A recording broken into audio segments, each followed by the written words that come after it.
নবান্ন অভিযানের ডাক দেওয়া আন্দোলনকারীদের ভয় দেখানোর অভিযোগ পুলিশের বিরুদ্ধে। আদালতের নির্দেশ দেখিয়ে পুলিশ এই ভয় দেখাচ্ছে বলে অভিযোগ করেছেন আন্দোলনকারীরা।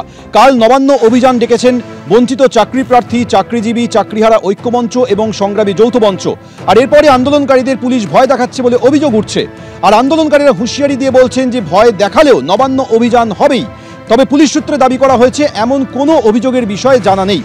নবান্ন অভিযান আটকাতে হাইকোর্টে গিয়েছিল মঙ্গলাহাট ব্যবসায়ী সমিতি। পুলিশের অনুমতি না থাকায় কোনো জমায়েত করা যাবে না বলে নির্দেশ দেয় হাইকোর্ট। একাধিকবার আবেদন জানালেও মিছিলের অনুমতি দেয়নি পুলিশ। আর এবার আন্দোলনকারীরা অভিযোগ করছেন পুলিশ তাদের ভয় দেখাচ্ছে।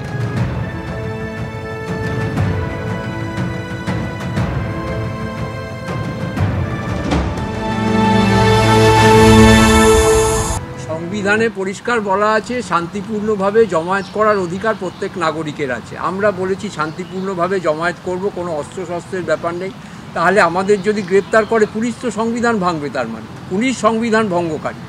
এক জায়গায় যদি আমরা যাই, ওখানে 163 ধারাও নেই কোনো, যে আমাদের গ্রেপ্তার করবে 163 ধারা জারি করে। ওখানে থাকার কোনো জায়গাও নেই। ওটা নবান্ন থেকে অন্তত 2 কিলোমিটার দূর হবে কি আরও একটু বেশি হবে। সুতরাং কালকে জমায়েত হবেই এবং সেখান থেকে আমরা মিছিল করে মুখ্যমন্ত্রীর দিকে যাব। এদিকে আইনজীবী বিকাশ রঞ্জন ভট্টাচার্য তিনি বলছেন যে আদালত কোথাও মিছিল করতে বারণ করেনি। বেআইনি কাজ করলে পুলিশের বিরুদ্ধে ব্যবস্থা হবে।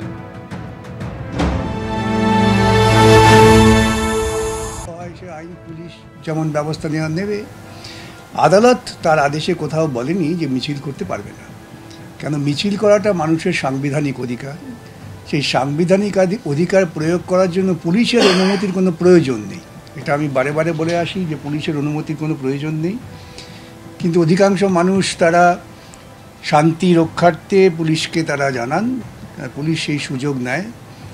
কোনো বাধা নেই, শান্তিপূর্ণ মিছিল করবেন, সকলে মিলে করবেন।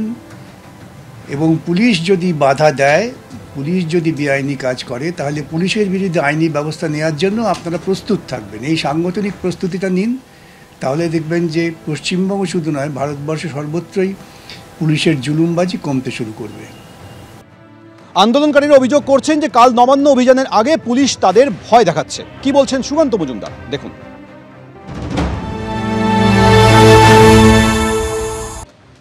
দেখুন, প্রথম কথা হচ্ছে হাইকোর্টের যে বিধিনিষেধ আছে সেটা সবার মানা উচিত, সেটা মেনেই আন্দোলন করা উচিত।